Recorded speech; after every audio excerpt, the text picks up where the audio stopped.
السلام عليكم ورحمة الله وبركاته. اللهم صل وسلم وبارك على سيدنا محمد. عاملين ايه يا حبايبي؟ يا رب تكونوا بخير وبصحة وسلامة وراحة بال.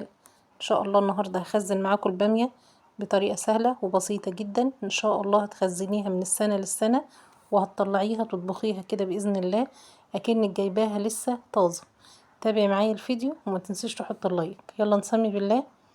جبت حلة على النار فيها مية بتغلي، وجنبي طبق بلاستيك كده حطيت فيه مية ساقعة ومكعبات تلج. انا عايزة المية دي تبقى متلجة جدا.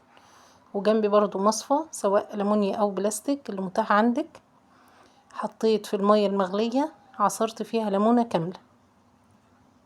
وطبعا البامية جبتها غسلتها الاول ونشفتها وقمعتها حشت القمع اللي من فوق، بس مش بنشقها بالسكينة من النص، اللي هتتخزن ما بتشقش بالنص. حطيتها بقى في المية المغلية ونقلب فيها بالشكل ده. هي الإضاءة بس ايه شديدة شوية فمخليها لونها تحس ان يعني لونها مش اخضر كده، بس هي في الحقيقة لونها حلو.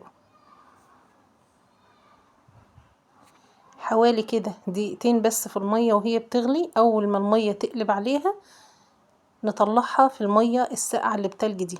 ليه المية بتلج؟ علشان نوقف عملية السوى. احنا هنديها صدمة في المية الساقعة. عملتها معاكم قبل كده وما شاء الله بطلعها اطبخها ما شاء الله عليها جميلة. فيه بامية ممكن تخزنيها تبقى عاملة زي الكاوتش بعد ما تستوي. دي ما شاء الله عليها بعملها اكنها لسه جايباها طازة. شوفي هنا اول ما بتنزل في المية الساقعة لونها بيخضر كده وما شاء الله عليها.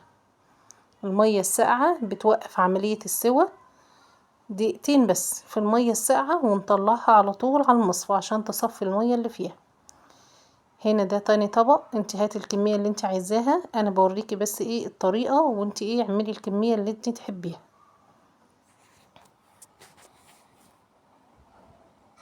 لغاية ما اللي في الحلة دي المية تغلي عليها هشيل انا بقى ايه اللي في المية بتلج دي. طريقة سهلة خالص اهي وما شاء الله عليها مضمونة 100%.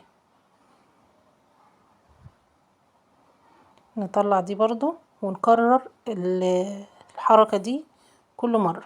طلعها من المية المغلية. طب لو المية اللي معايا الساقعة دي بردت او حسيت ان هي يعني درجة البرودة بتاعتها نزلت، لا احط فيها مكعبات تلج او حتة تلج كده عشان ترجع تسقع تاني.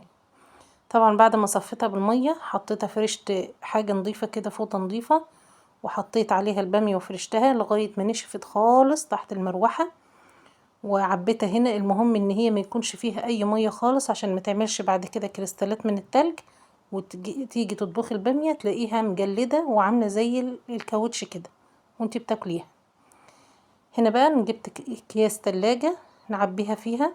طبعا الكمية اللي انت عايزاها كل طبخة. مثلا الطبق ده مثلا فيه مثلا انا هطبخ كيلو الا ربع، انت نص كيلو كيلو اللي تحبيه اعملي كل كمية لوحديها بالشكل ده. اهم حاجة هنا بقى نفرغ الهواء اللي في الكيس كله. نفرد البامية بالشكل ده ونتأكد ان الهواء طلع منها خالص ونربطها بقى ايه على طول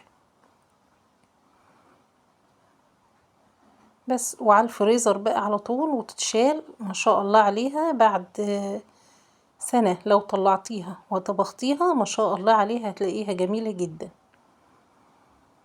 هنا بعد ما خلصت اللي معايا انت طبعا هاتي الكمية زي ما قلتلك اللي انت تحبيها وتعمليها. ربنا يحسن ما بين ايديكم واشوفكم ان شاء الله في فيديو جديد ومع السلامة.